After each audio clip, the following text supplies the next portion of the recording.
Sir मैंने आज आपको एक ट्रायंगल वाला क्वेश्चन भेजा था व्हाट्सएप पे। अच्छा। ओके।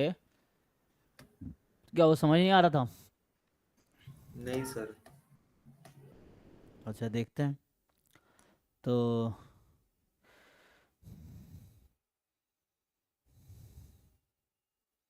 ये वाला कि a bar of unit length is broken into 3 parts XYZ, ये वाला ना? तो यस सर।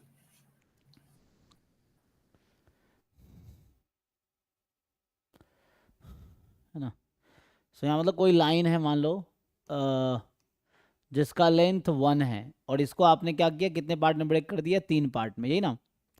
तो पूछ रहा है कि द प्रोबेबिलिटी दैट, है ना, the triangle can be formed from the resulting part is,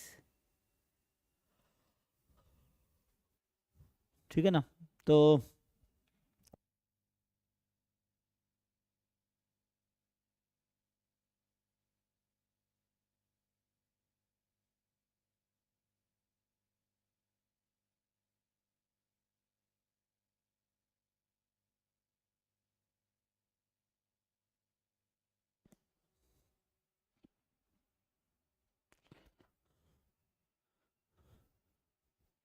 ठीक है।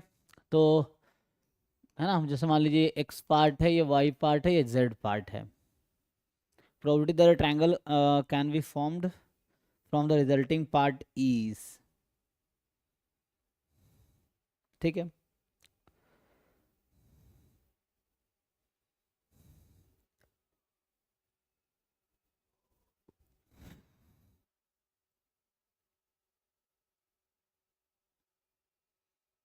देखिए, तो होता क्या है, तो यहाँ क्या होना चाहिए? आप जैसे, ये तो सिंपल है कि जैसे वही बात है कि जेड इज 1 माइनस, है ना, एक्स प्लस होगा ही, वो तो ठीक है। अब आपको पता है ना कि ट्रायंगल बनने के लिए क्या कंडीशन होता है?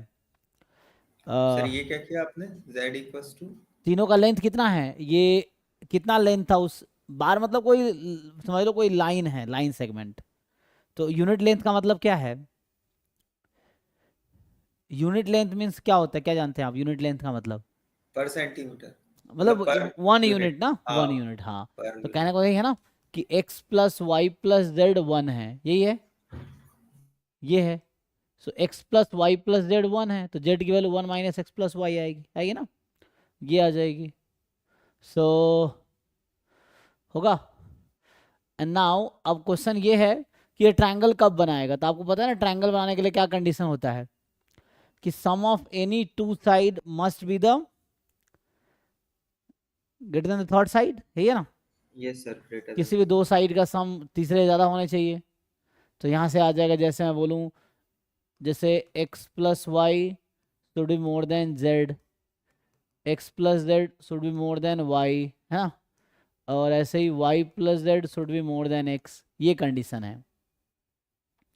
तो बाकी z की जगह 1 माइनस रख दीजिए, इससे ये मतलब इसने पूरा दिखाया नहीं प्रोसेस, आप इजीली ये एक्स वाई के टर्म में आ जाएगा। फिर ये एक आप सिंपली है ना, z तो एक्स वाई के टर्म में ही आ जाएगा। तो मान लीजिए एक्स एक्सेस, ये वाई एक्सेस, और x 0 से 1 में कुछ भी हो सकता है, y 0 से 1 में कुछ भी हो सकता है। सो ये आपका सैंपल स्पेस है, ठीक है ना? इसको थोड़ा सिंप्लीफाई कीजिए, आपको आइडिया मिल जाएगा। z की जगह रखिए 1 माइनस एक्स माइनस वाई, तो क्या हो जाएगा? तो यहाँ से आएगा 2 time x plus y is more than 1, ऐसा देखिए होगा। क्या कर रहा हूँ मैं, z की जगह आप ये रखिए 1 माइनस, है ना, एक्स प्लस वाई टाइप का, ठीक है? यहाँ पे रखेंगे तो क्या होगा, क्योंकि z तो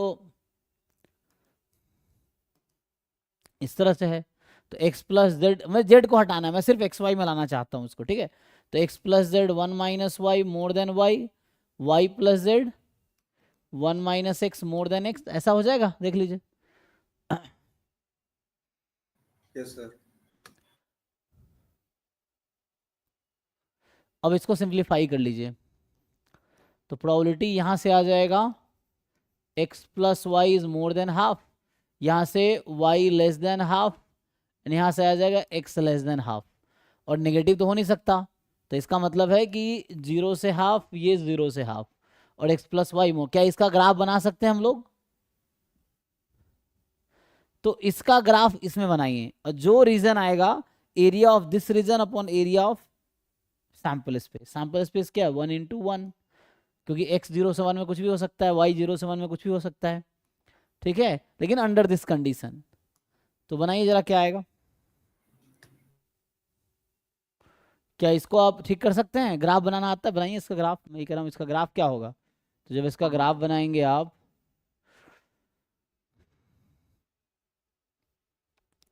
x plus y more than half, तो हाफ यहाँ है और हाफ यहाँ है, सो इसको इसको ज्वाइन करेंगे, सो ये है x plus y equal to half, यही आ जाएगा, ऐसा आएगा, x plus y equal to half हो जाएगा। ये तो 1 है ना, आप सॉरी, ये 1 है, ये 0 गलती से, हाँ ये 1 है, तो ये 0.1, तो x plus y more than half, ये वाला पार्ट, और x between y between 0 to half, तो y 0 से हाफ होना चाहिए, सो ये y बराबर हाफ है, ये x बराबर हाफ है, तो ये वाला रीजन आ गया ना। देखिए जरा, मोर देन हाफ, y 0 से हाफ, x 0 से हाफ, x 0 से हाफ, तो इस ट्रायंगल का एरिया कितना है निकाल सकते हैं? What is area of this triangle? ये सेडेड रीजन है, तो चूंकि ये यूनिफॉर्मली डिस्ट्रीब्यूटेड है ना, x y z random variable मान लीजिए आप, है ना, तो वो यूनिफॉर्मली डिस्ट्रीब्यूटेड है 0 1 में, तो area of this triangle upon area of full triangle, full triangle का एरिया तो 1 है, तो कोई दिक्कत, इस ट्रायंगल का एरिया कितना होगा? तो आप काउंट कीजिए कितना है, ये हाफ है, ये भी हाफ है, और ये ट्रायंगल राइट एंगल है, तो base into height, so half into base into height, यही होगा। देखिए जरा, half into base into height, height half half पहले है ना, तो 1/8 आ गया। कितना आंसर है इसका? बस ये आंसर है। सो अभी तो 1/8 आ गया ना, ऐसा कुछ। देखिए जरा, अब हुआ क्या है कि यहाँ पे हमने जो लिया है, दूसरा केस भी है क्या, x 0 से हाफ, y 0 से हाफ, और इसका सिमेट्रिक पार्ट भी हो सकता है क्या, ये सोचना है अब।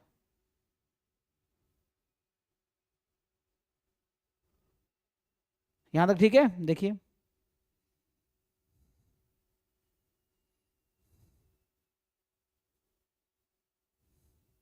Yes sir. अब आपको क्या सोचना है कि ये तो नॉन नेगेटिव था, ठीक है, ओके, सो मोर देन हाफ,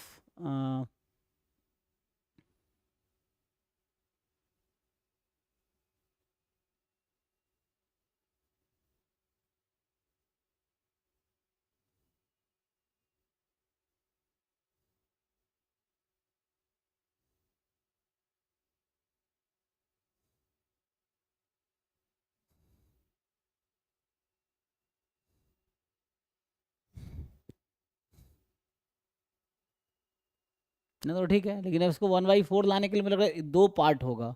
तो एक तो हमने लिया है x पहले y बाद में, ऐसा है क्या? फिर y पहले x बाद में ले सकते हैं, एंड देन हम यही प्रोसेस करें, तो क्या चेंज आएगा? आई थिंक यही आएगा। चेंज क्या आएगा? तो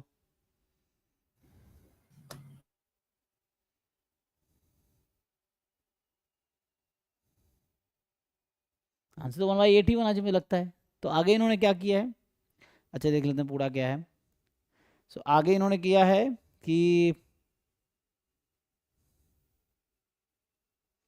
the sum of the two sides is greater than third side, yes, difference between any two side is smaller than the third one। वैसा क्यों चाहिए? क्योंकि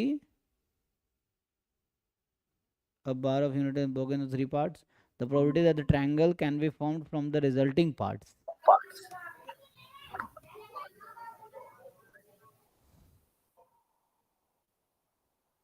x plus y less than 1 तो ठीक है। तो अच्छा एक मिनट, यहाँ हमने ध्यान नहीं दिया ना, तो ये हमने हाफ ही पार्ट लिखे है ना, हमने ये कहा है कि x plus y should be more then the third side, ठीक है, एंड x प्लस वाई की मैक्सिमम वैल्यू क्या हो सकती है? 1। क्या साइड का लेंथ कभी 1 से ज्यादा हो सकता है? नहीं ना। ओके, सो ये लेस देन 1 होना पड़ेगा। तो इसका मतलब है कि एक्चुअली हुआ क्या है कि हम लोग जो रीजन ले रहे थे ना, we can not consider x as 1, y as 1, क्या हम ऐसा कर सकते हैं क्या? क्या हम ये पॉइंट हमारा फेवरेबल होगा यहाँ पे x1 y1 रखेंगे तो ऐसा, क्योंकि हमारा लेंथ तो इन्होंने फिक्स कर रखा था ना, क्या था ये 0 से 1, तो कहने का सर मतलब वो हम, सैंपल स्पेस भी ट्रायंगल ही आएगा हाँ एग्जैक्टली एग्जैक्टली वही ना। कहना चाह रहा हूँ। हाँ होगा क्या, क्योंकि यहाँ पे हमें रेस्ट्रिक्ट कर रखा है ना कि x plus y plus z 1 है, सो जो x प्लस वाई वो 0 से 1 में ही होगा, वो 1 को एक्सीड नहीं कर सकता है ना, क्योंकि z यहाँ नॉन नेगेटिव है ना, कि z भी 0 से 1 में हो सकता था, इस वजह से x plus y can not exceed 1। तो ये सैंपल स्पेस नहीं लेना पड़ेगा, मुझे सैंपल स्पेस ये लेना पड़ेगा, एंड सैंपल स्पेस जो लाइन है वो है x plus y equal to 1। तो सैंपल स्पेस ही ये है, ये sample space, this full part is not a sample space actually, ये है। तो मुझे अब ठीक है, तो ये एरिया ऑफ द, ये आया event upon area of sample space. तो ये जो ब्लैक रीजन आपको दिख रहा था, ये जो ब्लैक वाला पार्ट है, ये आपका इवेंट है ना, और सैंपल स्पेस क्या है, ये ट्रायंगल है, इसका एरिया कितना है ट्रायंगल का, तो ये 1 है, ये 1 है, तो half into base into height, half into base into height, क्योंकि बेस लेंथ 1 हाइट लेंथ 1, तो ये आ गया। तो इसका आंसर 1/8 अपॉन 1/2, तो कितना आ गया 1/4, दिस इज आंसर। तो सैंपल यस स्पेस में सर। ही दिक्कत हो रहा था, ठीक है। ओके देख लीजिए, तो है ना, ये क्वेश्चन चाहे तो ग्रुप में भेज सकते हैं आप, चाहे मुझे भेजा है ना, बाकी लोग देख सकते हैं जो क्वेश्चन सॉल्व किया है, ये है ना, इन्होंने भेजा था मुझे पर्सनली, तो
ठीक है जी, देख लीजिए।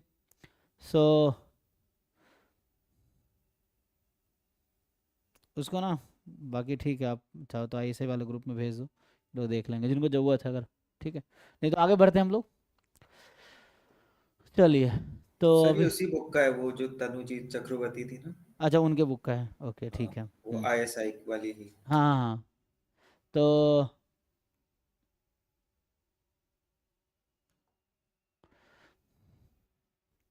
चलिए, तो कल हम लोग यहाँ तक किए थे, तो ये 2024 का हम लोग पीएसबी पार्ट कम कर रहे हैं। सो देखिए क्या कह रहा है, 8th question. Suppose we have paired observation x1, y1 and so on up to xn, yn. A statistician thinks that the following parameters model may be appropriate for this data. So for unknown odd integers alpha, beta. So for unknown odd integers alpha, beta and unknown rho, which is -1 to 1, the pairs xi raised to power alpha, yi raised to beta are IID bivariate, है ना, normal with parameters 0, 0, 1, 1 rho. Write down the likelihood function for this model. तो लिख सकते हैं ये तो,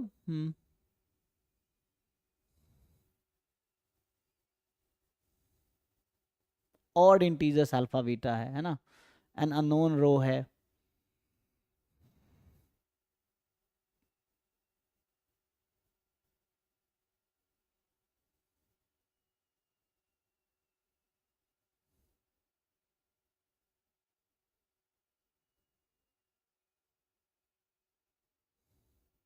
ना, for example for the time being we can, है ना, मान लो ए अल्फा 1 बीटा 3 है, तो वैसा कुछ, तो ये बाईवेरिएट नॉर्मल है, तो पूछ रहा है आपसे कि बताओ इसका लाइक्लीहुड फंक्शन क्या होगा।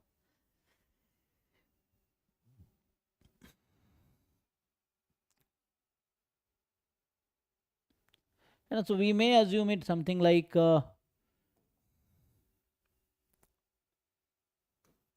जैसे अभी के लिए आप है ना, जैसे यू भी मान लेते हैं, यू आई और v i, so this is something like x i raise to alpha yi raised to power beta, and this is bivariate normal 0 0 1 1 रो, यही है.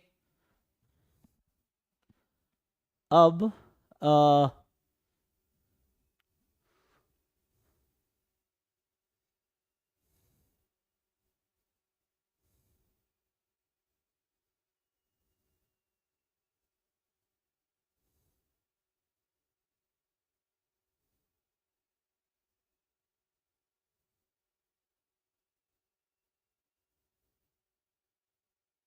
देखिए, तो यू आई वी आई में तो आप लोग लिख सकते हैं इसका जॉइंट पीडीएफ, है ना. So we can write joint PDF in terms of you I we I. अब बाद में यू आई वी आई को हम यहाँ से चेंज कर लेंगे, है ना. तो एक्स आई की जगह, है ना, एक्स आई जो है वो यू आई की पावर 1/अल्फा हो जाएगा, एंड वी आई 1/बीटा हो जाएगा. सो एक्स आई की पावर अल्फा जो है वो यू आई हो जाएगा, एंड वाई आई की पावर बीटा जो है वी आई हो जाएगा. या ट्रांसफॉर्मेशन कर सकते हैं क्या आप लोग, क्वेश्चन ये है. So can we transform this, u v में आंसर आ जाएगा, फिर यूवी को हम ट्रांसफॉर्म कर सकते हैं.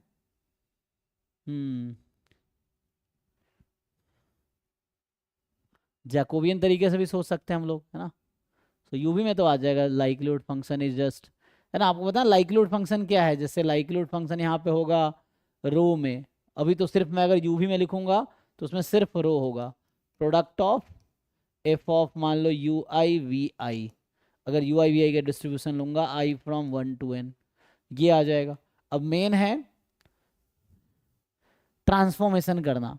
तो ट्रांसफॉर्मेशन जैसे हम लोग करते हैं ना 2 वेरिएबल में जैकोबियन तरीके से, तो ट्रांसफॉर्मेशन कर सकते हैं. मतलब अगर मुझे, जैसे we already have f of you I we i P D F, मान लो मैं यू वी में लिख देता हूँ, है ना, या अभी के लिए यू वी बोल देते हैं, ठीक है, यू वी, ठीक है. So U is X raise to power alpha and V is Y raise to power beta, ठीक. So U is X raise to power alpha and v is y raised to power beta, and now क्या आ जाएगा,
ठीक है जी, देख लीजिए. तो मैं कह रहा हूँ ट्रांसफॉर्मेशन कर सकते हो यहाँ से. जैसे यूवी का ज्वाइंट तो बताइए ना मैं क्या होता है, 1/√2π, है ना, जो भी बाइवेरिएट का पीडीएफ है, मतलब 2π इंटू, है ना, बाइवेरिएट का पीडीएफ लिख सकते हो ना. तो इसका पीडीएफ लिखो एंड देन जैकोबियन मेथड से आप एक्स वाई का पीडीएफ निकालो. So f of x y का पीडीएफ क्या आएगा, mod of Jacobian time f of u भी, है ना, यू भी के टर्म यही है, और जैकोबियन यहाँ पे क्या होगा, सो डू जैकोबियन हेयर.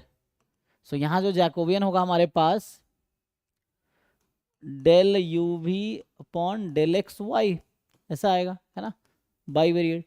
तो इससे आ जाएगा. अब यहाँ से मतलब कहना मतलब मुझे यू वी का ज्वाइंट पीडीएफ पता है, and using that joint PDF of u v v can find joint PDF of x y, यहाँ से आ जाएगा. एंड देन लाइक्लीहुड फंक्शन लिखना आसान है, लाइक्लीहुड फंक्शन क्या होगा फिर, so the likelihood function is this, तो ये यू आई वी आई में कह रहा था, अगर एक्स आई में लिखोगे तो एक्स आई में लिख लो, X I Y I from 1 to n, है ना, जो भी ज्वाइंट पीडीएफ एक्स वाई का आएगा ये लिख लो, तो इसमें 3 पैरामीटर फिर आ जाएगा, है ना, तो यहाँ जो आएगा अल्फा बीटा एंड रो तीनों आएगा, है ना, this is product of joint PDF of X I. तो ये प्रोसेस है, पहले आप इसका लिखिए, इसका पीडीएफ का फॉर्मूला सबको पता होगा, बाइवेरिएट नॉर्मल का पीडीएफ क्या होता है वो यहाँ आ जाएगा, फिर जैकोबियन निकालिए आप इस ट्रांसफॉर्मेशन से, जैकोबियन यहाँ से आ जाएगा, ये जैकोबियन का फॉर्मूला है ना, del U by del X del V by del X ले लो, del U by del Y del V by del Y, ऐसा आ जाएगा। एंड नाउ फिर इसके हेल्प से आप क्या कर सकते हो कि, ठीक है ना, तो इसके हेल्प से आपके पास जैकोबियन आ जाएगा, है ना।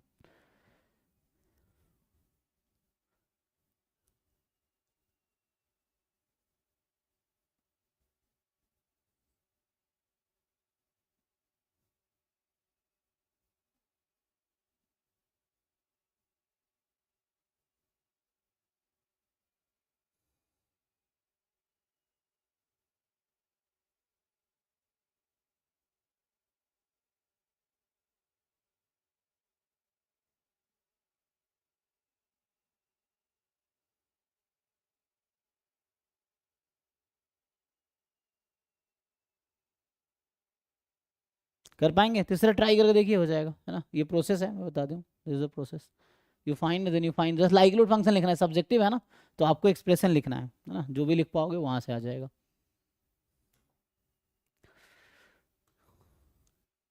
नेक्स्ट देखो, तो इसको लिखो, तो next one is y1 y2 y2n be the IID Bernoulli p random variable, ठीक है, बर्नौली है, वेयर p 01 अननोन है, consider the estimators 1 upon 2i minus 1 yi into y i plus 1, अच्छा t2 दूसरा एस्टिमेटर है 1 upon n y2i minus 1 y2i, so that both estimators are consistent for p square and find limit variance of t1 upon variance of t2 n tends to infinity, ये आ जाएगा।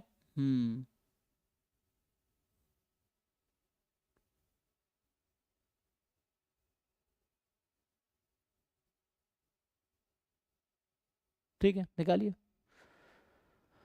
तो है ना, अब कह रहा है विच एस्टिमेटर विल यू प्रेफर, तो मान लो अगर इसका आता है, ये कहीं ना कहीं मोड इफिशिएंट एस्टिमेटर की बात कर रहा है, कि मान लो फॉर एग्जांपल अभी के लिए मान लो ये हाफ आता है फॉर एग्जांपल, इसका क्या मतलब है कि, है ना, तो जो कि लेस देन 1 है, तो for large n variance of t1 is less than, नहीं वेरिएंस ऑफ t2 ना, क्रॉस मल्टीप्लाई करेंगे तो क्या होगा, t1 इधर आएगा, अच्छा t1 variance of t1 is less than variance of t2 for large n, तो जिसका वेरिएंस कम होगा वो हम कंसिडर, मतलब लेस देन 1 होगा, तो इसका मतलब है कि जो न्यूमरेटर वाला है वो ज़्यादा इफिशियंट है, और मोर देन 1 आता है तो डिनोमिनेटर वाला ज़्यादा इफिशियंट है, तो यही कहना चाह रहा है ना, तो डिपेंड्स ऑन, अपने रिलेटिव इफिशियंसी पढ़ा होगा, तो ये क्वेश्चन रिलेटिव इफिशियंसी का है, तो उससे आ जाएगा।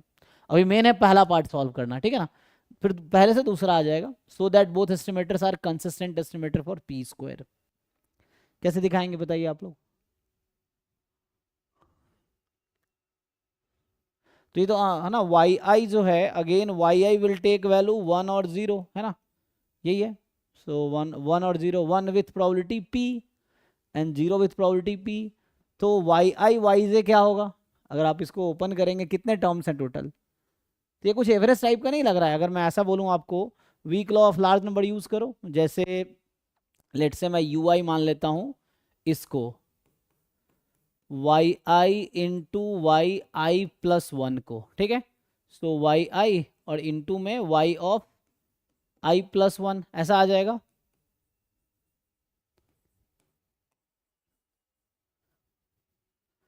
ये आ जाएगा।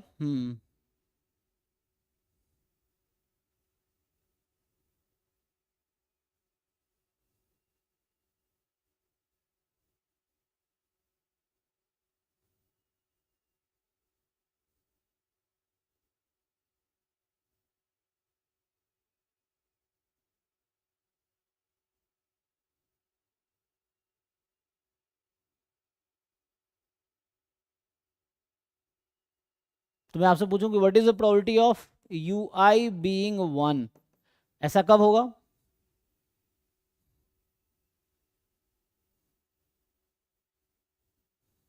बताइए जी, यू आई 1 कब होगा? तो इसका आंसर होगा y i is 1 and y i plus 1 both are 1। और चूंकि दोनों इंडिपेंडेंट है, आई आई डी है, तो इसको अलग अलग कर लो, तो क्या आ जाएगा?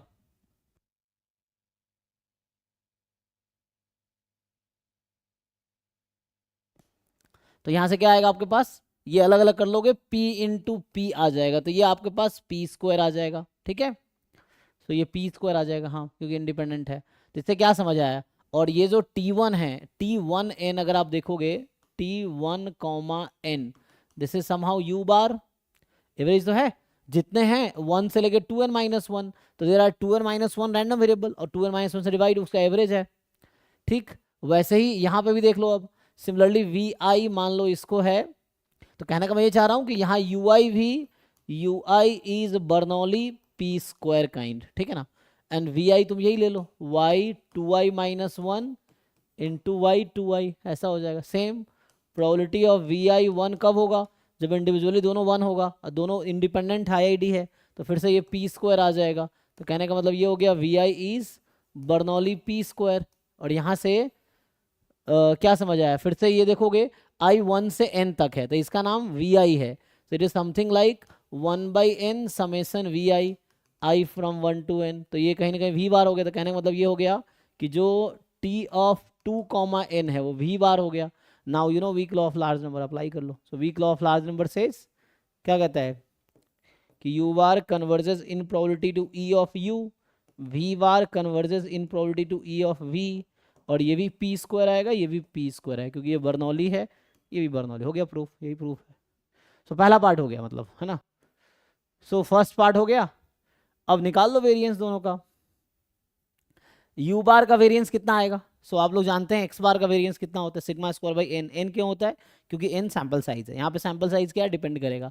यहाँ सैंपल साइज 2n-1, यहाँ सैंपल साइज n है। तो पहला पार्ट हो गया ना। अब सिंपली मैं ये बोल रहा हूँ कि जैसे हमारा मैंने जैसे नाम दिया, यू आई नाम दिया है वाई आई प्लस 1 को, वी आई हमने नाम दिया है y2i-1 और y2i को। ठीक, तो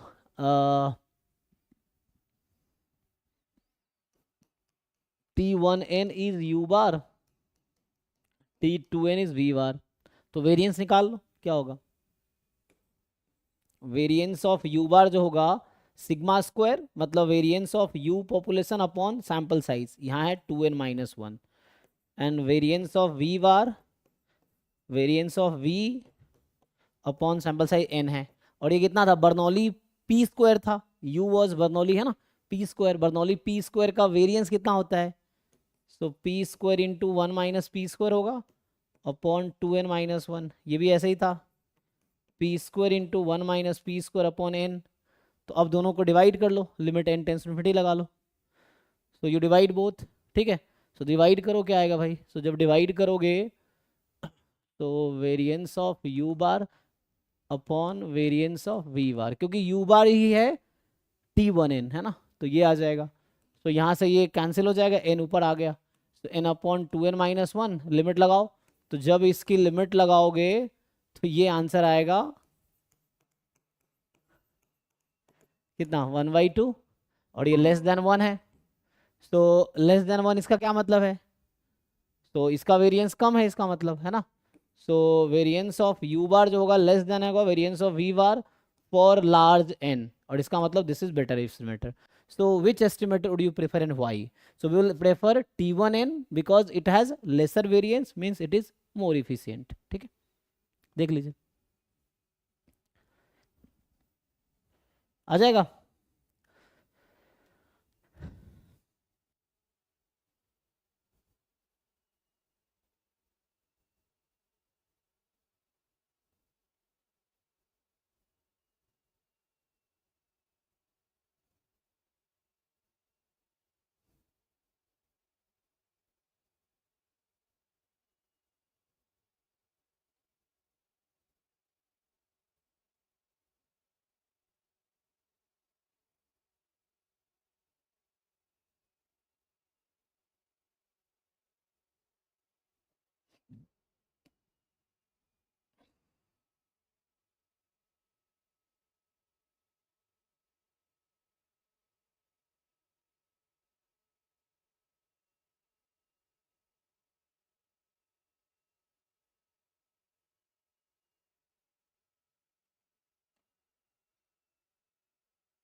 ओके जी, चलिए नेक्स्ट पे आते हैं। तो नेक्स्ट जो है 10th क्वेश्चन। 10th क्वेश्चन देखिए ये क्या कह रहा है ना। So a city has capital N household numbered 1 to N, ठीक है, and let yi denote the size of the ith household. A simple random sample S1 of size M is drawn without replacement from, ठीक है ना। तो simple random sample S1 of size M is drawn without replacement from households 1 to M. Another independent simple random sample S2 also of size M is drawn without replacement from household this to this. So assume that, ठीक है, n less than, हाँ m less this. So compute pi i, जहाँ पे होगा p i है ना, S1 union S2, the probability that the ith household is included either of the two sample and for I this। तो I think ये sampling का question है ना। तो कंप्यूट करो पी आई, मतलब आई जो है S1 यूनियन S2 में है।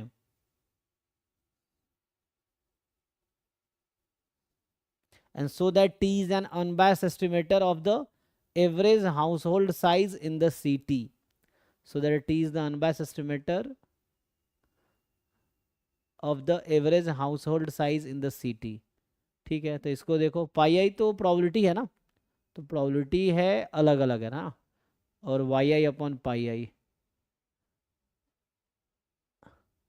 वाई आई है size of the I S house hold. Okay,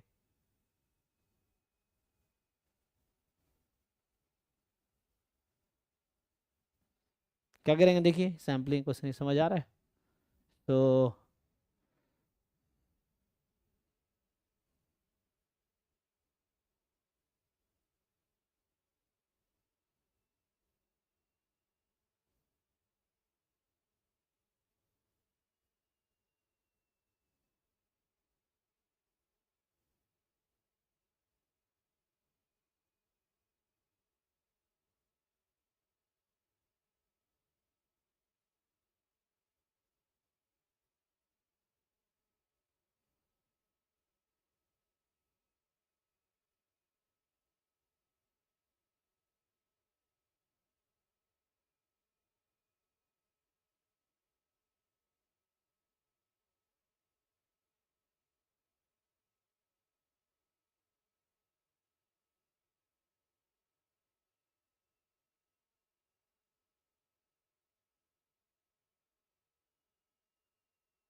सोचो, थोड़ा देखना पड़ेगा सैम्पलिंग में ना।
तो इसको अगर लिखना चाहे हम तो क्या लिख सकते हैं, I belongs to S1 union S2, है ना. So can it be written like this कि या तो S1 में है या S2 में है या दोनों में है, ऐसा.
ऐसा कुछ लिख सकते हैं क्या हम लोग.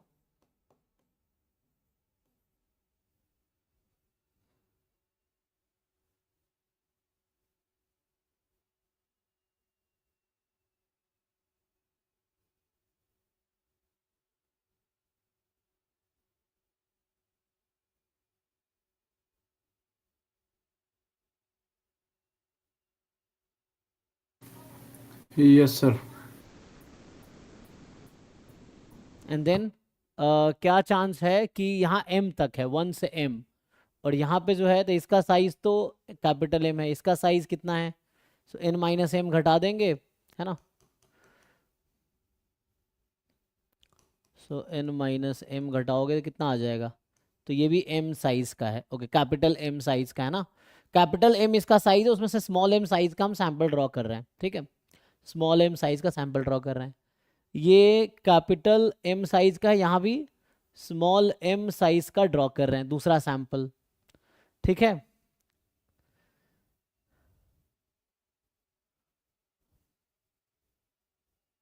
और टोटल हाउस होल्ड 1 से n तक था. ठीक,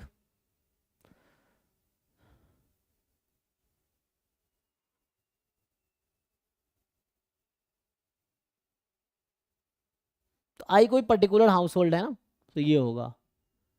तो 1 to M and then last M, हालांकि टोटल, और M मोर देन n/2 है. अच्छा, M जो है मोर देन n/2 है, सो मीन्स ये M जो है ना हाफ से ज्यादा है, n/2 से ज्यादा है. ओके, तो इसका मतलब ये हो गया M मोर देन n/2 है, सो n माइनस M जो होगा, पहले था ना माइनस करेंगे तो लेस देन हो जाएगा, और ये हो जाएगा, है ना. तो मतलब कुछ तो कॉमन है इसका मतलब. ओके, एंड अगर मैं +1 कर दूं तो यहाँ +1 हो जाएगा, है ना, ऐसा ही है. तो ये आ जाएगा हमारे पास, है ना.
देखना पड़ेगा इसको, ट्राई इससे निकालो, अगर इससे निकालेंगे तो कितना आना चाहिए।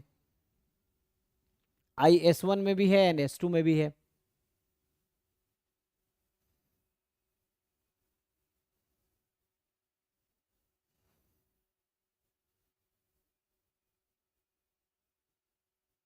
तो वैसे तो इसका तो आ जाएगा क्या, M/M, M/M। मेन है इंटरसेक्शन का निकालना। How to find intersection.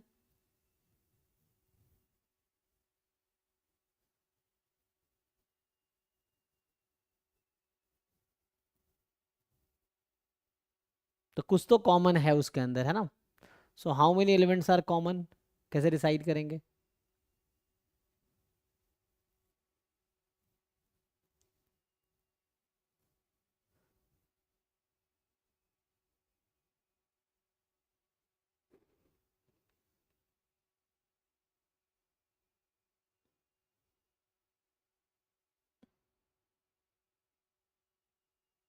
अच्छा, साइज M का ड्रॉ किया ना, हमें ऐसा लिखना पड़ेगा, एक मिनट।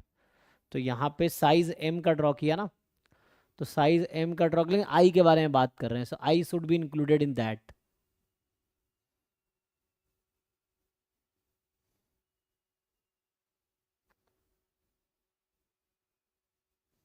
आई थिंक अभी इसके लिए ना मैं इसको इग्नोर करता हूँ, क्योंकि मुझे इसको ट्राई करना पड़ेगा, तो अभी तो समझ नहीं आ रहा है, इसको भी इग्नोर करते हैं।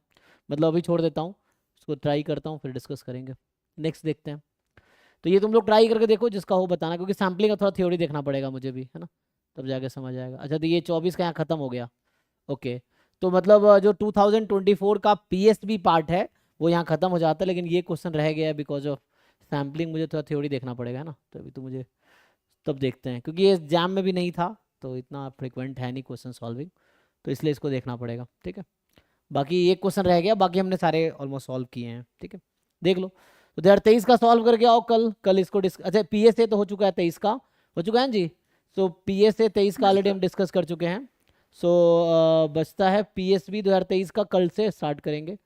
सो आप लोग ये पहले सॉल्व करके आओ, तो ये आइडिया रहेगा आपको कि ये क्या है। ये PSB चल रहा है। अच्छा, यहाँ से। सो कल हम लोग ये स्टार्ट करते हैं, ठीक है। तो कल से ये स्टार्ट करेंगे। तो अभी तक हमने मतलब PSA तो लगभग बहुत सारे पेपर के कर रखे हैं। 2024 का PSA भी हो गया और PSB भी हो गया, ठीक है ना। PSA, PSB में एक क्वेश्चन रह गया है जो कि अभी मैं सॉल्व नहीं कर पाया, ठीक है। तो देखते हैं, कल इसको सॉल्व करके आओ, तो कल यहाँ से स्टार्ट करते हैं। अब बाकी कुछ किसी को पूछना हो तो बताओ, ठीक है। तो अगर कुछ नहीं पूछना है, थैंक यू, कल मिलते हैं। PSB 2023 का स्टार्ट करते हैं।